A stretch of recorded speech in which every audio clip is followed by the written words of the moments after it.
สบายดีเนาะมื้อนี้ก็สิมารีวิวแอปเว็บไซต์ eBay 98เนาะที่โด่งดังในกระแส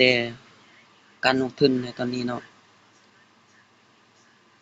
สิมาแนะนำวิธีการเฮ็ดเวียกของ eBay 98เนาะว่ามันมีหน้าที่เฮ็ดเวียกแนวใดเนาะคือ eBay 98เนี่ยเนาะจะเป็นเฮ็ดเวียกของมันก็คือแบบว่าเราต้องได้กดสินค้าส่งแล้วเราจะได้รับเงินเป็นแต่ละออเดอร์แล้วเงินหั้นมันก็จะขึ้นตามจำนวนที่เราฝากเนาะคือข้อยจะมาตัวอย่างให้เบิ่งเนาะ เรากดไปตรงที่กดขวานี่เนาะตรงนี้เนาะมันก็จะเริ่มเราจับสินค้าเลยเนาะค่อยสิเริ่มจับเนาะหลังจากเราจับแล้วมันก็จะขึ้นอยู่หน้านี้เนาะมันก็จะได้เทื่อหนึ่งนี่53 บาทเนาะข้อยได้คือตอนนี้ข้อยมีเงินอยู่27,000เนาะข้อยจะได้เทื่อละ53 บาทคือมันจะสามารถเรานี่กดหมุน10เทื่อเนาะหลังจาก10เทื่อแล้วก็หมดเนาะเดี๋ยวนี้ eBay มันจะบ่มีสายฟรีแล้วเด้อมันจะมีแต่สายเติมเนาะ ย้ำเด้อการลงทุนนี่ศึกษาก่อนเด้อศึกษาก่อนลงทุนเด้อการลงทุนมีความเสี่ยงศึกษาก่อนลงทุนเด้อคือมันจะให้เราหมุน10เทื่อเนาะต่อมื้อคือถ้าเป็นแนวนี้เนาะมันจะเขียนคำว่างานค้างเนาะถ้าไผที่งานค้างแนวนี้เนาะให้ข้อยแนะนำให้ไปกดตรงที่เวียกนี่เนาะหน้าเวียกนี่เนาะถ้ามันบ่สำเร็จแล้วมันจะเห็นอยู่หน้านี้เนาะคันมันตัวนี้มันสำเร็จแล้วเนาะคือแบบนี้เนาะมันสำเร็จแล้วมันจะขึ้นอยู่หน้านี้ ตัวใดบ่สำเร็จแล้วมันจะอยู่นี่เนาะแล้วเราไปกดแล้วก็ไปเปิดให้มันสำเร็จเนาะคือข้อยเนาะข้อยหมุน3เทื่อข้อยก็ได้160บาทเนาะกดหมุนไปเรื่อยๆเลยเนาะ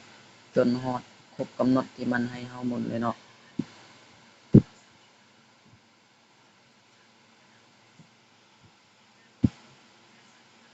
ง่ายๆเนาะเว็บไซต์ตัวนี้หาเงินแบบง่าย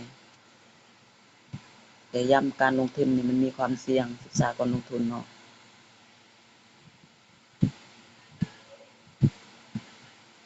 นี่คือแบบนี้คือสัญญาณช้าเนาะมันจะเขียนว่างานค้างมีแต่ว่าเราไปกดบอลตรงเรียกอะเนาะแล้วมัน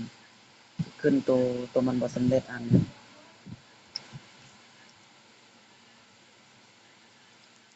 ตัวนี้เขาจะเปิดตัวมาได้10เดือนแล้วเด้อไผที่อยากลงทุนก็ลงทุนแต่ว่ามันจะมีความเสี่ยงสูงเนาะเพราะว่าเป็นแอปที่มันเปิดดนอยู่แล้วแอปตัวใดถ้าเขาเปิดดนน่ะมันจะมีความเสี่ยงสูงเด้อขอเตือนสายลงทุนตัวนี้ก็บ่แนะนำให้ลงทุนเนาะแต่ว่าอิงตามเราเนาะเรากล้าเฮ็ดเรากล้าได้เนาะคือตอนนี้เนาะข้อยจะได้อยู่400เติมตัวนี้ก็มื้อหนึงข้อยจะได้อยู่500เนาะมาบวกกับลูกทีมเนาะคือตัวนี้ก็สิเป็นลูกทีมเนาะรายวันของข้อยเนาะข้อยจะได้มื้อละ200ปลายเนาะนำลูกทีมตัวนี้ คือเรามาเบิ่งว่ามื้อหนึ่งเนี่ยเราได้เท่าใดเนาะมาเบิ่งตรงนี้เนาะแตะตรงที่ผลประโยชน์เข้าไปนี่เราจะเห็นเลยเนาะมื้อหนึ่งเราจะได้735 735เนาะมื้อหนึ่งเราจะได้บัดนี้เราอยากถอนบัดนี้เนาะเราก็เข้าไปตรงที่ตัวนี้เนาะเข้าไปตรงนี้แล้วก็แตะบนคำว่าถอนเงินเนาะแล้วก็มาป้อนจำนวนที่เราอยากถอนเลยเนาะคือข้อยเนาะข้อยจะถอน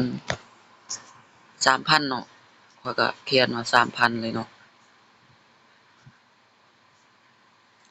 3,000แล้วเนาะข้อยก็เลือกบัตรเนาะตัวข้อยผูกไว้เนาะตัวนี้เป็นบัญชีข้อยเลยเนาะแนะนำถ้าผูกไว้นี่มันจะขึ้นมาหน้านี้แล้วครับแตะไปตรงที่บัญชีเนาะ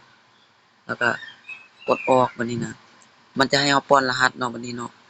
รหัสนี่เป็นรหัสเราเองเด้อจะบ่มีไผรู้เนาะ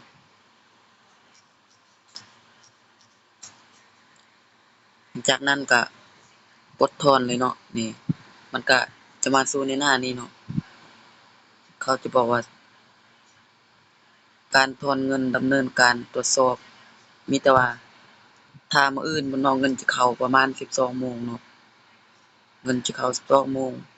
หรือว่าก็2โมงเนาะมันจะเข้าเริ่ม12โมงขึ้นเนาะเงินถ้าถอนมื้อนี้มันจะเริ่มเข้ามื้ออื่น12โมงขึ้นเนาะเราอยากเบิ่งบันทึกการถอนเราก็มาเบิ่งตัวนี้เนาะ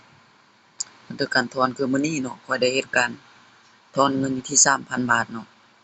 มันจะเขียนคำว่ารอการตรวจสอบเนาะมีแต่ว่าเราก็ท่าเนาะจนมื้ออื่นพู้นแหล้วเนาะแล้วมันจึงได้เนาะก็มีแต่ส่ำนี้เนาะเว็บไซต์ตัวนี้เนาะขอขอบใจ